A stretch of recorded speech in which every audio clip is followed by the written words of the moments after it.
नमस्कार दोस्तों, आज स्टेट लेजिस्लेशन की तीसरी क्लास है। इसके पहले हम लोगों ने 2 क्लासेज में राज्य विधानमंडल की संरचना और उनके संगठन के बारे में बढ़िया से पढ़ चुका है।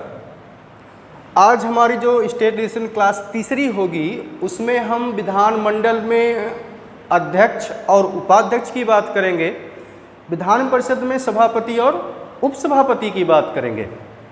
जो लोग आज हमारी वीडियो देख रहे हैं उनसे हमारा निवेदन है कि वो हमारा चैनल लाइक, सब्सक्राइब और शेयर करें और वीडियो को अंत तक देखें। ये क्लास काफ़ी इम्पोर्टेंट होगी। जब हम स्टेट लेजिस्लेशन माने राज्य विधानमंडल की बात करते हैं तो राज्य विधानमंडल हम जानते हैं कि अगर हम राज्य विधानमंडल की बात करें तो यहाँ पर हो जाएगा विधानसभा और यहाँ हो जाएगा विधान परिषद। बात एकदम क्लियर होनी चाहिए दोस्तों। अगर हम राज्य विधानमंडल में, मैंने बताया कि जिन राज्यों में विधान परिषद होगा वह सदन बाईकैमरलिज्म होगा और जहाँ पर विधानसभा ही केवल होगी वो यूनिकैमरलिज्म होगा। तो विधानसभा में एक अध्यक्ष होता है और एक उपाध्यक्ष होता है। विधान परिषद में एक सभापति होता है और एक उपसभापति होता है। ये ध्यान देंगे कि अक्सर एग्जाम में एग्जामिनर प्रश्नों को कंफ्यूज करता है। वह बोल देता है कि विधान परिषद के अधिवेशनों की अध्यक्षता कौन करता है, तो वो अध्यक्ष लिख देता है और सभापति लिखता है। तो उसमें सबसे सही आंसर होगा सभापति। अगर विधानसभा है तो वहाँ बोलेंगे अध्यक्ष, लेकिन अगर विधान परिषद है तो वहाँ पढ़ेंगे हम उपसभापति। तो आज हमारी टॉपिक इन्हीं दोनों पर चर्चा होगी। इसीलिए मैं आप लोगों से निवेदन करूंगा कि अब कलम कापी लेकर बैठें ताकि जो मैं आपको बताते चलूं उसको आप नोट करते चलें। अब आर्टिकल 178 ये क्या कहता है? ये कहता है कि विधानसभा अपने सदस्यों में से एक अध्यक्ष और एक उपाध्यक्ष को निर्वाचित करेगी।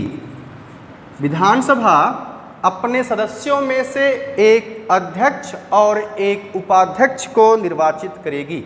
सामान्यतया क्या होता है कि विधानसभा में जिस राजनीतिक पार्टी को बहुमत मिल जाता है तो उसी बहुमत पार्टी के जो है किसी एक व्यक्ति को अध्यक्ष पद पर चुन लिया जाता है। ठीक है, तो अनुच्छेद 178 में क्या है कि विधानसभा अपने सदस्यों में से एक अध्यक्ष और एक उपाध्यक्ष को चुनेगी। अनुच्छेद 179 क्या कहता है? आर्टिकल 179 कहता है दोस्तों, अध्यक्ष एवं उपाध्यक्ष को पद से हटाया जाना, कामा रिक्ति। मतलब अनुच्छेद 179 कहता है कि अध्यक्ष और उपाध्यक्ष को हटाने की प्रक्रिया क्या है।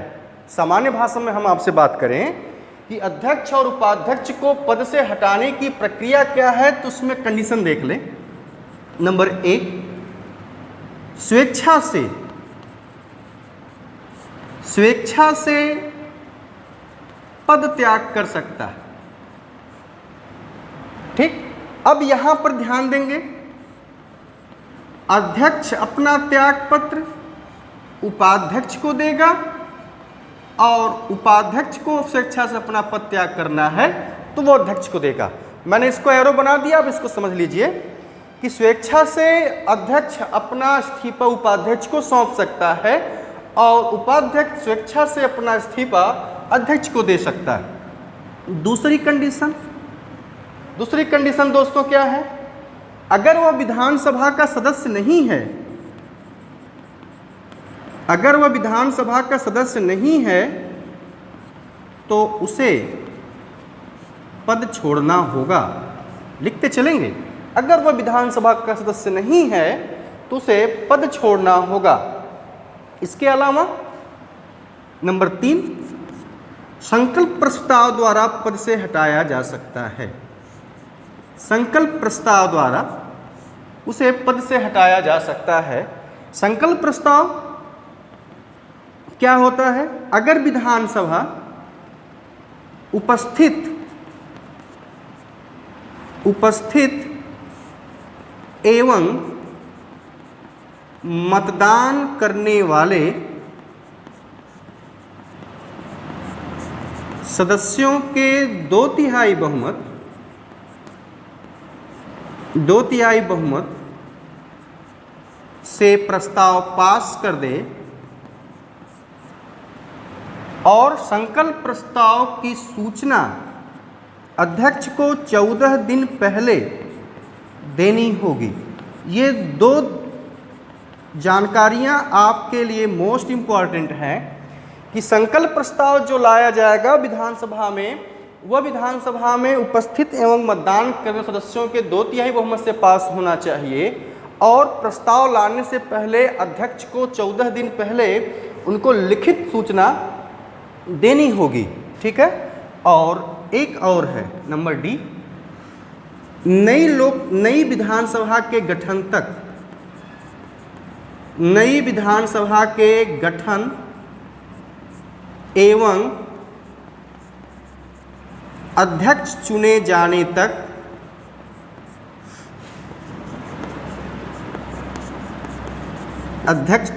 तक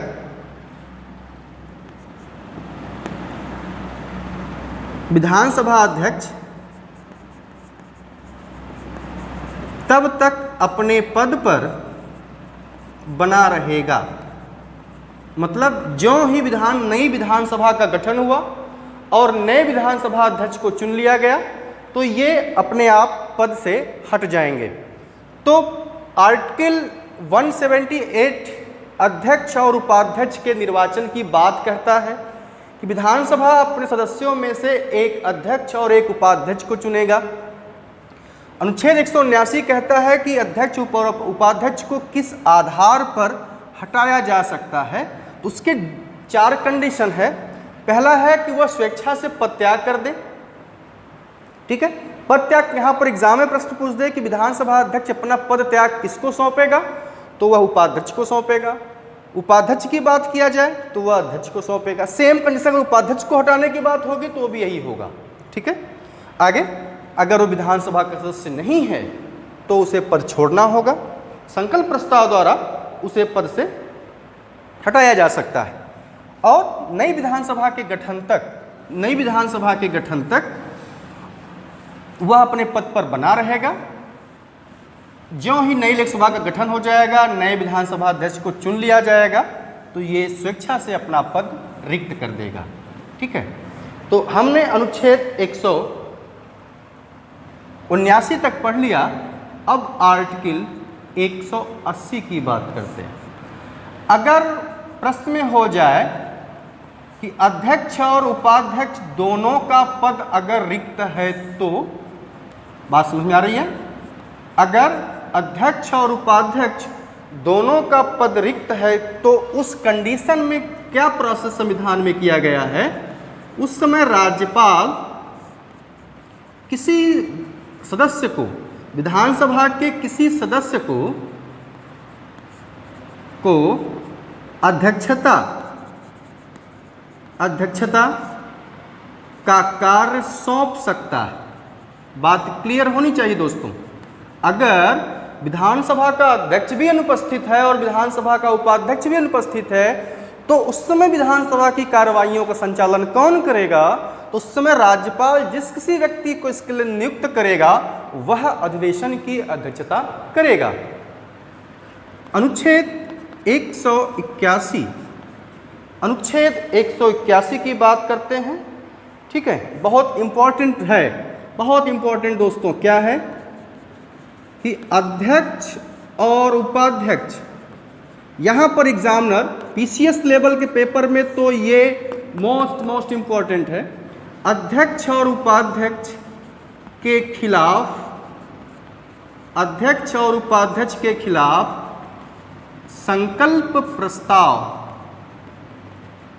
संकल्प प्रस्ताव विचाराधीन हो तो, मतलब अगर अध्यक्ष या उपाध्यक्ष के खिलाफ संकल्प प्रस्ताव विचाराधीन हो तो उस कंडीशन में क्या है, उस समय अध्यक्ष की बात करेंगे। अगर अध्यक्ष के खिलाफ संकल्प प्रस्ताव आएगा, गौर से सुने, और अगर अध्यक्ष के खिलाफ आया है तो उस समय अध्यक्ष पीठासीन नहीं होगा, तो उस कंडीशन में कौन होगा, उपाध्यक्ष होगा। उस समय उपाध्यक्ष पीठासीन होगा। बात समझ आ रही है। अगर अध्यक्ष के खिलाफ संकल्प प्रस्ताव विचाराधीन है, लिखते चलेंगे, अगर अध्यक्ष के खिलाफ संकल्प प्रस्ताव विचाराधीन है तो उस समय अध्यक्ष पीठासीन नहीं होगा, उस समय उपाध्यक्ष पीठासीन होगा। ठीक है। अगर उपाध्यक्ष के खिलाफ संकल्प प्रस्ताव विचाराधीन है तो ऑलरेडी अध्यक्ष पीठासीन तो ये है। लेकिन यहाँ पर जो और इम्पोर्टेंट बात बतानी है आपको कि अगर अध्यक्ष और उपाध्यक्ष के खिलाफ संकल्प प्रस्ताव विचाराधीन हो तो उस कंडीशन में सदन की कार्यवाही में भाग ले सकता है। बहुत इंपॉर्टेंट लाइन है यहाँ पर, सदन की कार्यवाही में भाग ले सकता है, अपने विचार रख सकता है, अपना मत दे सकता है। यहाँ तक तो सामान्य बात है। जो अगली बात आपको लगेगी, जो आपको धड़ को लगे, उस पर गौर कीजिएगा दोस्तों। अगली चीज ये है कि अगर संकल्प प्रस्ताव विचाराधीन है तो ये सब करेगा, लेकिन उसको निर्णायक मत देने का अधिकार नहीं होगा। निर्णायक मत देने का अधिकार नहीं होगा। ऐसा इसलिए है क्योंकि अध्यक्ष को निर्णायक मत देने का अधिकार है, लेकिन जब विचाराधीन होगा तो निर्णायक मत नहीं दे सकता। लेकिन वह विधानसभा का सदस्य होने के नाते उसको मत देने का अधिकार होगा। यह चीज़ आपको आपके मस्तिष्क को चोट लगे, यहाँ पर आप अपने मस्तिष्क को खूब पकड़िएगा कि निर्णायक मत देने का अधिकार नहीं होगा जब उसके खिलाफ संकल्प प्रस्ताव विचाराधीन होगा। लेकिन ये कंडीशन तीनों वो उसके लिए अप्लाई होगी। सदन की कार्रवाई में भाग ले सकता है, वो अपने विचार रख सकता है, परंतु निर्णायक मत देने का अधिकार उसके पास नहीं होगा। तो ये रहा आप लोगों के पास सामने, ये क्या बोलते हैं विधानसभा के बारे में, विधानसभा के अध्यक्ष और उपाध्यक्ष के बारे में। सेम कंडीशन हम विधान परिषद के बारे में चलते हैं। जैसे हमने वहाँ पढ़ लिया, वैसे ही विधान परिषद की बात करें तो विधान परिषद अपने सदस्यों में से एक सभापति और एक उपसभापति चुनती है, जिसको अनुच्छेद 182 में दर्शाया गया। आर्टिकल 82 कहता है विधान परिषद अपने सदस्यों में से एक सभापति और उपसभापति चुनती। अब वही आर्टिकल फिर सेम यहाँ चलेगा, आर्टिकल 183। ये क्या कहता है? ये कहता है कि सभापति, सेम वैसे ही दोस्तों, उपसभापति का पद त्याग, रिक्ति। ठीक है, ये कैसी प्रोसेस होगा? तो सेम प्रोसेस वही है जो विधानसभा के अध्यक्ष और उपाध्यक्ष के लिए, सेम वही प्रोसेस होगा। मैं इसको फिर लिखूंगा नहीं, केवल समझा देता हूं। आप अपनी कॉपी में विधानसभा अध्यक्ष को देख लीजिए, उसी से इसको आप पकड़ लीजिएगा। आर्टिकल 183 में सभापति और उपसभापति का पद त्याग की बात की गई है। वो क्या कहता है कि विधान परिषद अपने सदस्यों में से एक सभापति और उपसभापति को चुनती है, ये हमने देख लिया। दूसरा, विधान परिषद में इनको हटाने का जो तरीका वो ये है कि ये स्वेच्छा से अपना पद त्याग कर दें।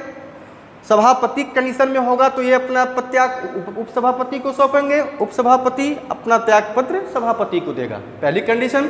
दूसरी, अगर वो विधान परिषद का सदस्य नहीं है तो उसे अपना स्वेच्छा से पद त्याग करना पड़ेगा।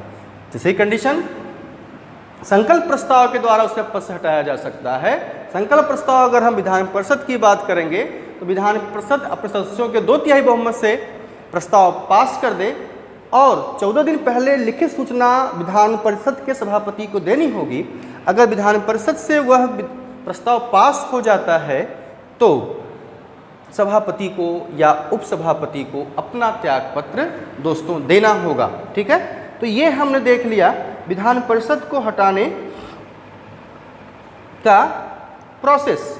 ठीक है, अब अनुच्छेद 184 ये क्या है? अगर सभापति, वही ठीक सेम वैसे ही दोस्तों, सभापति और उपसभापति का पद अगर रिक्त है, सभापति और उपसभापति का पद रिक्त है तो उस कंडीशन में अन्य कोई सदस्य अधिवेशन की अध्यक्षता करेगा। आप लिखते चलेंगे, अगर दोनों का पद रिक्त है तो अन्य कोई सदस्य अधिवेशन की अध्यक्षता करेगा। 185, अगर संकल्प प्रस्ताव, सेम जैसे मैंने यहाँ लिखा वैसे यहाँ भी है, अगर सभापति और उपसभापति के खिलाफ संकल्प प्रस्ताव विचाराधीन है तो बस यहाँ से पकड़ लीजिए। संविधान में लोग बोलते हैं कि विरोध रखना पड़ता है, नहीं मेरे दोस्तों, अगर कॉन्सेप्ट क्लियर है इसी को वहाँ फिट कर दीजिए, कट एंड पेस्ट। अगर विचाराधीन है तो सदन की कार्रवाई में भाग ले सकता है, विचार रख सकता है, मत दे सकता है, परंतु निर्णायक मत देने का अधिकार नहीं होगा। दैट इज क्लियर, परंतु उसको निर्णायक मत देने का अधिकार नहीं होगा। ये सभापति और उपसभापति के बारे में मैं फिर से रिवाइज कर देता हूं। अगर सभापति और उपसभापति के खिलाफ संकल्प प्रस्ताव विचाराधीन है तो सदन की कार्रवाई में सभापति भाग ले सकता है, अपने विचार रख सकता है, अपना मत दे सकता है, और लेकिन निर्णायक मत देने का अधिकार उसके पास नहीं होगा। ठीक है, आगे हम चलते हैं। अनुच्छेद 185 हो गया होगा तो 186 पर चलते हैं दोस्तों। अनुच्छेद 186, आर्टिकल 186 क्या कहता है? इसमें अध्यक्ष, रुकिए मैं पूरा मिटा देता हूं क्योंकि अब ये इसका काम खत्म हो चुका है, अब पूरा हम चलते हैं।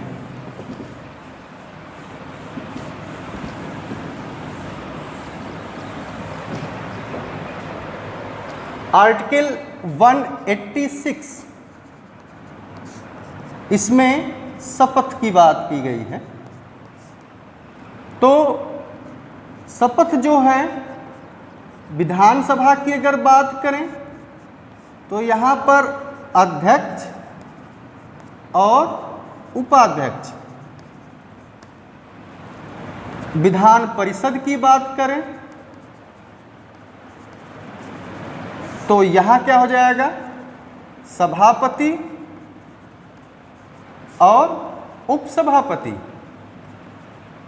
सभापति और उपसभापति। तो इनको शपथ, इन लोगों को शपथ जो होता है वो देख लेते हैं। ठीक है, सॉरी यह शपथ नहीं होगा दोस्तों, यहाँ पर इनका वेतन होगा, गलती हो गई, यहाँ पर इनका वेतन होगा। इनका जो वेतन होगा वो दूसरी अनुसूची के आधार पर दिया जाता है। मिस्टेक हो गई, 186 में वेतन है, ठीक है, 88 में जो है वो शपथ है।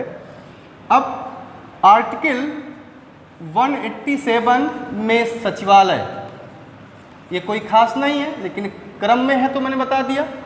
अनुच्छेद 188, इसमें क्या है, इसमें शपथ है, यही मिस्टेक हो गई थी, इसमें शपथ है। तो वही चीज अध्यक्ष कामा उपाध्यक्ष एवं कर ले हम यहाँ पर सभापति और उपसभापति इनको शपथ कौन दिलाता है? तो इनको शपथ दिलाता है राज्यपाल दिलाता है, या राज्यपाल दिलाता है या अन्य कोई राज्यपाल द्वारा नियुक्त अन्य कोई प्रतिनिधि विधानसभा के सदस्य, विधानसभा के अध्यक्ष उपाध्यक्ष को शपथ दिलाता है। ठीक है, यहाँ पर जो शपथ है वो सदस्यों को, ये जो शपथ होती है इनकी राज्यपाल दिलाता है, कामा इनके जो विधानसभा के सदस्य हैं उनको भी शपथ जो है वो राज्यपाल ही दिलाता है। ठीक, अध्यक्ष उपाध्यक्ष सभापति और उपसभापति ये पद और गोपनीयता की शपथ लेते हैं, और सदस्यों को भी शपथ कौन दिलाता है? वो राज्यपाल दिलाता है। चाहे वो सदस्यों में चाहे हम विधानसभा की बात करें या फिर विधान परिषद की बात करें, दोनों बातों में आप इसको पकड़िएगा। ठीक, तो शपथ ये प्रश्न में आता है, अक्सर यहाँ पर बहुत आर्टिकल नहीं पूछा जाता लेकिन कॉन्सेप्ट पूछा जाता है कि कौन दिलाता है, कौन करता है। तो ये आपको याद रखने की आवश्यकता होगी, जो कि बहुत इम्पॉर्टेंट है। राज्य लोक सेवा के परीक्षाओं में स्टेट लेजिस्लेशन से प्रश्न बहुत बनते हैं, उनको हम पकड़ लेते हैं। ठीक है, आगे होगा आपका 187 हो गया, आगे चलते हैं 189 की बात करते हैं। 189 ये है गणपूर्ति, जिसको कहते हैं कोरम, गणपूर्ति कोरम CORUM। ये क्या है? अगर विधानसभा की बात करें तो विधानसभा में अगर विधानसभा के सदस्यों की, ये देखिए, अगर विधानसभा के सदस्यों की संख्या विधानसभा में 1/10 भी नहीं है, तो अगर एक सदस्यों की संख्या का 1/10 भी नहीं है तो अध्यक्ष जो है अधिवेशन को स्थगित कर देगा। आपसे प्रश्न पूछा जाएगा कि कोरम पूरा होने के लिए सदस्यों की संख्या का कितना होना चाहिए? तो उस राज्य विधानसभा की सीटों की संख्या का 1/10, चाहे वो विधान परिषद की बात कर लें, चाहे विधानसभा की बात कर लें, सभी बात एक ही होगा। ठीक है, आगे इसी में अध्यक्ष और उपाध्यक्ष की बात कर लें, इसमें से जो भी पीठासीन होगा, और यहाँ पर विधान परिषद में सभापति और उपसभापति की बात करें, तो इन दोनों कंडीशन में ये दोनों लोग प्रथमतः अपना मत नहीं देते, लेकिन मत बराबर होने पर निर्णायक मत देने का अधिकार। मोस्ट इंपॉर्टेंट, सामान्य कंडीशन में अपना मत नहीं देते लेकिन मत बराबर होने पर निर्णायक मत देने का अधिकार इनको होता है। निर्णायक मत जिसको हम बोलते हैं कास्टिंग वोट देने का अधिकार इनको होता है। तो अध्यक्ष और उपाध्यक्ष को निर्णायक मत देने का अधिकार होता है। ठीक है, आगे 189 हो गया। अब हम 190 पर चलते हैं। आर्टिकल 190 वो देख लीजिए। 190 आर्टिकल 190 में क्या है? सदस्यों का रिक्त होना, सदस्यों का पद रिक्त होना।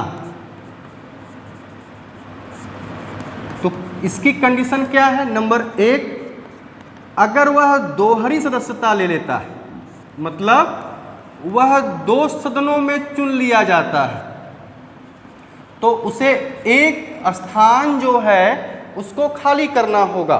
ठीक है, अगर वह दोहरी सदस्यता प्राप्त कर लेता है तो उसको एक स्थान खाली करना होगा। ठीक। नंबर 2, सदन को बताए बिना, मोस्ट इंपॉर्टेंट, सदन को बताए बिना अगर 60 दिन तक अनुपस्थित रहता है तो उसका पद रिक्त हो जाएगा। ये 60 दिन आपके एग्जाम में बहुत बार पूछा गया, यहाँ आपके एग्जाम के लिए इंपॉर्टेंट कंडीशन हो गई। तो सदस्यों का रिक्त की बात हो गई। ठीक है, अब आगे अनुच्छेद 191 उसको देख लेते हैं क्या है। आर्टिकल 191, आर्टिकल 191 निर्हरता या अयोग्यता। तो इसमें 2 बातें हैं। नंबर 1, अगर वह लाभ का पद धारण करता है, अगर विधानसभा का सदस्य लाभ का पद धारण करता है, अनुमोचित दिवालिया है,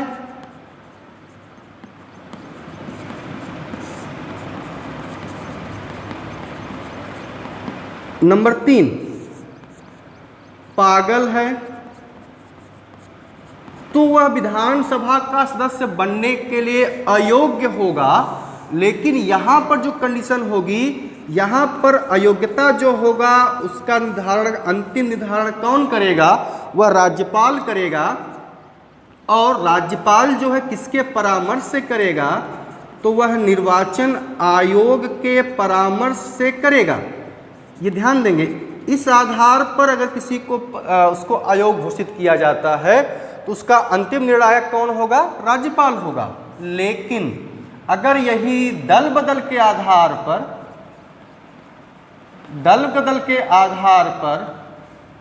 अयोग्यता की बात करें, दल बदल के आधार पर अयोग्यता की बात करें, तो इसका निर्धारण जो है विधानसभा अध्यक्ष करेगा। इसका जो निर्धारण होगा विधानसभा का अध्यक्ष करेगा, उसको अयोग्य ठहराया जाए या नहीं। ठीक है, अब यहाँ पर एक चीज़ और जान लीजिए जो विधानसभा अध्यक्ष की जो दल बदल के आधार पर शक्ति है वह न्यायिक समीक्षा के अधीन है। इसको मैंने पहले भी बता चुका हूँ, यह न्यायिक समीक्षा के अधीन है, अर्थात इसका लोकसभा अध्यक्ष की दो दल बदल की शक्ति है, उसका भी जुडिशियल रिव्यू किया जा सकता है। तो ये आपके लिए बहुत इम्पॉर्टेंट होगा। ठीक है, आगे तो ये रहा आपका प्रोसेस। इसी में अगर अक्सर जो नॉर्मली पूछ देता है कि विधानसभा अध्यक्ष की शक्तियां क्या है। ठीक है, पावर ऑफ स्पीकर, अध्यक्ष की, विधानसभा अध्यक्ष की शक्तियां क्या है दोस्तों, ये देख लीजिए। वही सभापति की भी बात कर लेंगे। नंबर 1, सदन की कार्यवाही, सदन की कार्यवाही का संचालन करता है। नंबर 2, सदन में अनुशासन बनाए रखता है। नंबर 3, अगर सदन चाहता है कि अधिवेशन गुप्त तरीके से हो तो गुप्त तरीके से अधिवेशन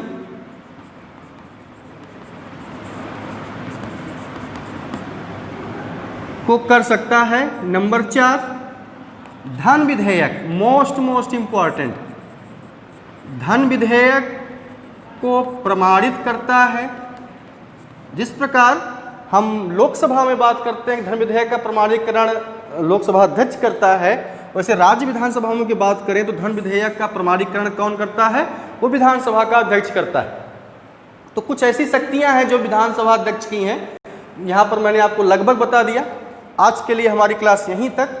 अगली जो हमारी क्लास होगी वह राज्य विधानमंडल की विधायी प्रक्रिया होगी, लेजिस्लेटिव प्रोसेस, जिसे हम संसद में पढ़ते हैं कि वहाँ भी विधेयकों को कैसे पास किया जाता है, उसकी शक्तियाँ विधान परिषद को, विधानसभा को किस प्रकार की शक्तियाँ किसी मामले में दी गई हैं, तो वो कल की हमारी वीडियो होगी। आज के लिए इतना ही। कल हम विधायी प्रक्रिया पर पढ़ेंगे और कल विधानमंडल की हमारी जो लास्ट क्लास होगी, माननीय विधानसभा विधानमंडल पर हमारी कुल 4 क्लासेज हैं। जो लोग आज देख रहे हैं वो हमारी वीडियो आज के पहले की 2 वीडियो देख लेंगे, उसके बाद वाली देख लेंगे तो उनको विधानमंडल से जितने भी क्वेश्चन बन सकते हैं वो सब मिल जाएगा। अगर नहीं समझ में आता है तो आप हमारे चैनल पर आइए और हमारे चैनल पर अपने कमेंट लिखिए, उसका आपको जवाब मिलेगा। मुद्दा ये है कि आपको उत्तर आना चाहिए। हंगामा खड़ा करना मेरा मकसद नहीं, मकसद सिर्फ इतना कि सूरत बदलनी चाहिए। इस माहौल में आप घर रहिए, पढ़ाई कीजिए। धन्यवाद। आज के लिए बस इतना है।